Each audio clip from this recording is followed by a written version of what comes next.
আসসালামু আলাইকুম। গত কিছুদিন ধরে বিশেষ করে ৫ই আগস্টের পরে এতদিন মানুষ সেনাবাহিনীর পিছনে লেগেছিল একটা গ্রুপ।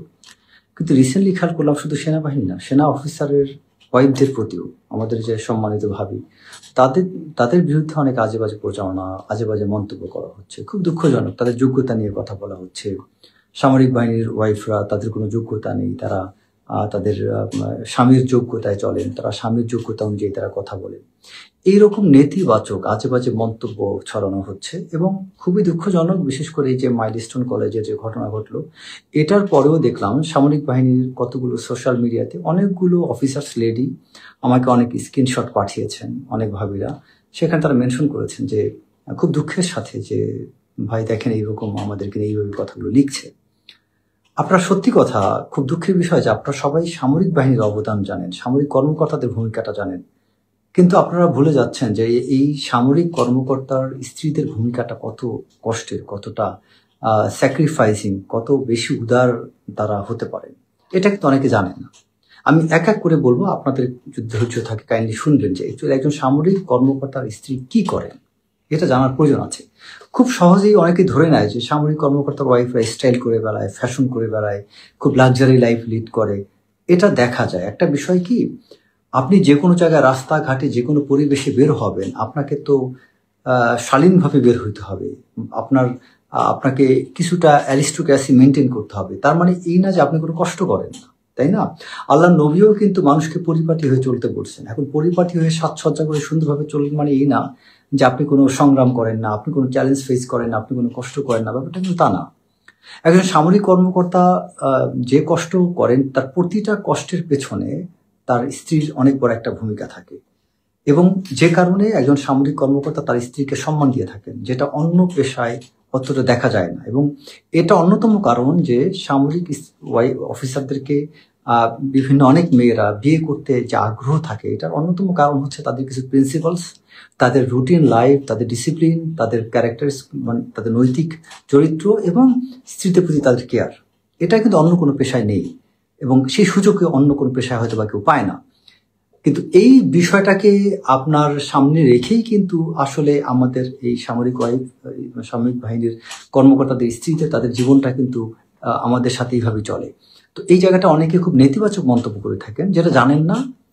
আমি এক এক করে কথাগুলো বলছি। যেমন ধরুন, আপনারা মনে করেন হয়তো আর্মি অফিসার একজন ওয়াইফ খুব স্টাইল করে, কিন্তু আপনারা কি জানেন যে বাংলাদেশ সেনাবাহিনীতে অনেক অফিসারের ওয়াইফ আছেন, স্ত্রী আছেন, যারা ডাক্তারি পাশ করেছেন, ইঞ্জিনিয়ারিং কমপ্লিট করেছেন, ব্যাংকে জব পেয়েছেন, বিসিএস অফিসার হয়েছেন। আমি ব্যক্তিগতভাবে চিনি। তারা তাদের সেই চাকরিটাকে স্যাক্রিফাইস করেছেন তাদের হাজবেন্ডের জন্য। একটা বিষয় হচ্ছে কি, দেখেন আপনি কিছু পাইলেন না, আপনি তাই কিছু করছেন না, এটা এক জিনিস। আরেকটা হচ্ছে আপনি পেয়ে ছেড়ে দিলেন, এটা একটা মেয়ের জন্য অনেক কষ্টের। আমি সত্যি কথা, আমার কোন এক সময় শখ ছিল আমি ডাক্তার বিয়ে করব, কিন্তু পরবর্তীতে যখন মনে হলো যে আমি যখন জব করব, আমার যে ফ্যামিলি লাইফ, পার্সোনাল লাইফ, এটা একটা ডাক্তার মেয়ে আমাকে আসলে তার পেশা নিয়ে ব্যস্ত থাকবে। এই ব্যস্ততার ভিড়ে সে যখন আমাকে সময় দিবে, তখন তার ডাক্তারি সে করতে পারবে না। তো এখন তাহলে আমি একজন ডাক্তার মেয়েকে বিয়ে করে আমি সামরিক বাহিনীতে একটা লেডির যে পরিমাণে সাপোর্ট দিতে হয়, সেই সাপোর্টটা ডাক্তার মেয়েটা আমাকে দিতে পারবে না। তো এখন সেই মেয়ে হয়তো বা যেমন কোনো একটা জায়গা থেকে একটা মেয়ের বিয়ের কথা হয়েছিল, তখন সেই মেয়েকে এটাও বলেছিল যে সে আমার হয়তো বিয়ে হলে সে তার পেশাকে স্যাক্রিফাইস করবে। বাট আমি এটাকে মেনে নিইনি। কারণ কি, আমি মনে করি একজন বাবা বা একটা মেয়ে বা পরিবার অনেক কষ্ট করে একটা মেয়েকে ডাক্তারি পাস করাবে, ইঞ্জিনিয়ারিং কমপ্লিট করায়। আপনি চিন্তা করেন, একটা মেয়ের ডাক্তারি মেডিকেলে ভর্তি হওয়ার সাথে সাথে তার মা বাবার স্বপ্নটা তৈরি হয়, সেখান থেকে মেয়েটার স্বপ্ন তৈরি হয়। এখন কোন একটা ব্যক্তিকে বিয়ে করে সেই স্বপ্নটাকে সে যদি বন্ধ করে দেয়, এটা কিন্তু সত্যি কথা, এটা কিন্তু আসলে গ্রহণযোগ্য না। যে কারণে আমার কাছে মনে হতো যে আমি কেন আরেকজনের স্বপ্নকে ভঙ্গ করে দেবো আমার নিজের কেরিয়ারে তার সাপোর্ট নেওয়ার জন্য। আমি কি আমার পেশা ছেড়ে দেবো তাকে বিয়ে করে?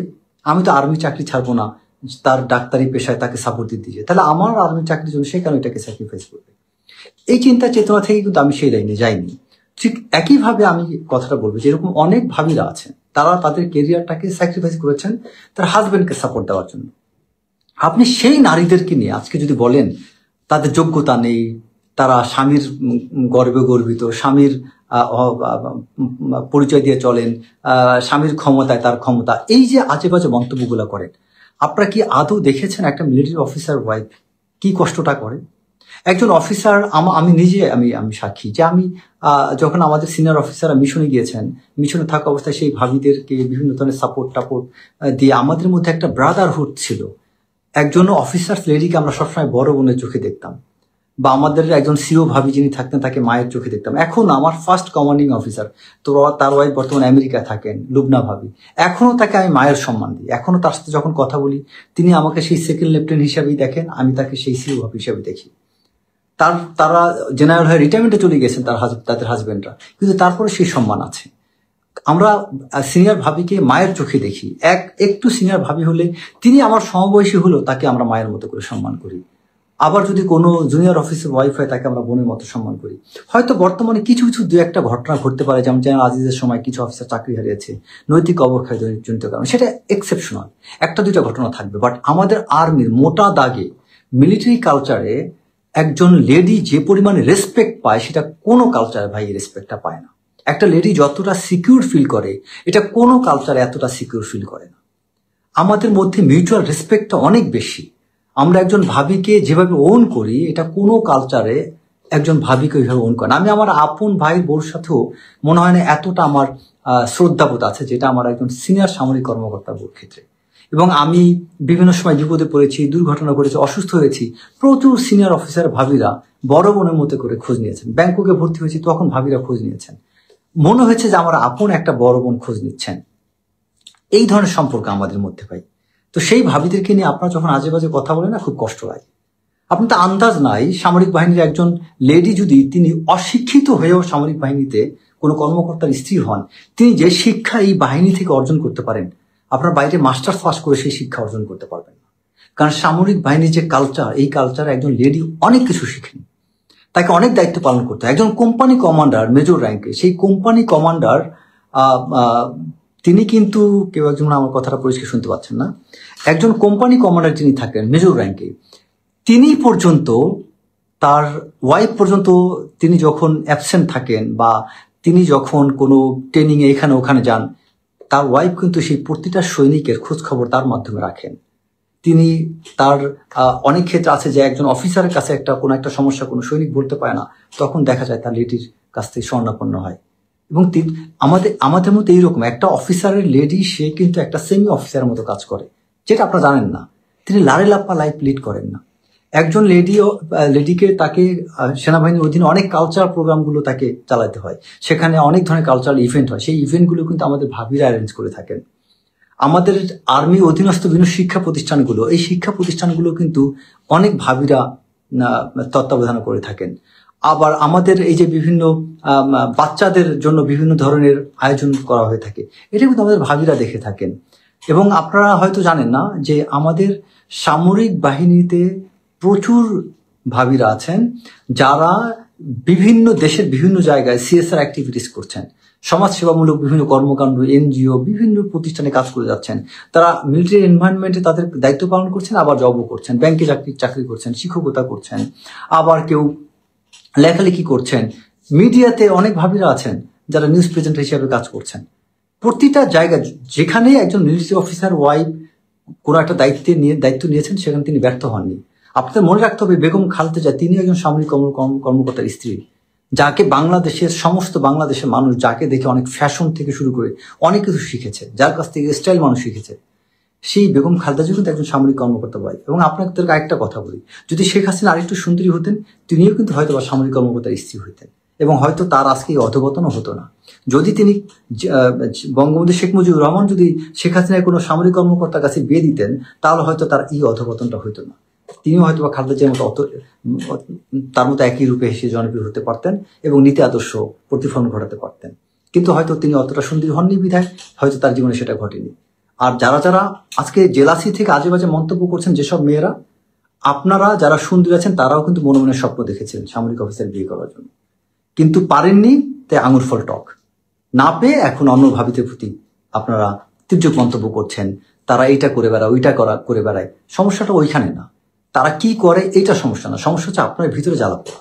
এই জ্বালাপোড়া বন্ধ করেন। আবার অনেক মেয়ে আছে, আমি আমার অনেক বন্ধু, আমার ক্লাসমেট পেয়েছি, জুনিয়র পেয়েছি, ঢাকা বিশ্ববিদ্যালয়ে অনেক পাশাপাশি ডিপার্টমেন্ট অনেক মেয়েদেরকে পেয়েছি, যারা এখনো সম্মানের সাথে বলে যে হ্যাঁ আর্মি অফিসার বিয়ে করার ইচ্ছা ছিল, বাট তাদের রেসপেক্টটা, তারা সামরিক অফিসারকে বিয়ে করে নাই বলে তাদের রেসপেক্টটা যে চলে গিয়েছে তা না। কিন্তু আজকে আমি এই বিষয়টা, আমাদের এখানে একজন অফিসার একটা মন্তব্য করছেন যে there is no need to explain this, but আমি এক্সপ্লেন করতে বাধ্য হচ্ছি। কারণ কি, আমাদের সমাজে অনেকেই অনেক কিছু জানেন না।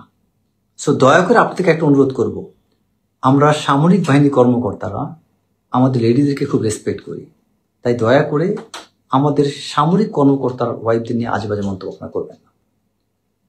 আর আরেকটা বিষয় হচ্ছে, সবচেয়ে বড় পুরুষত্ব হচ্ছে নারীর ইজ্জত দিতে জানা, এবং আমরা সেটাকে আমরা সবসময় এবং পারিবারিক সবচেয়ে বড় মূল্যবোধ হচ্ছে মেয়েদেরকে ইজ্জত দেওয়া।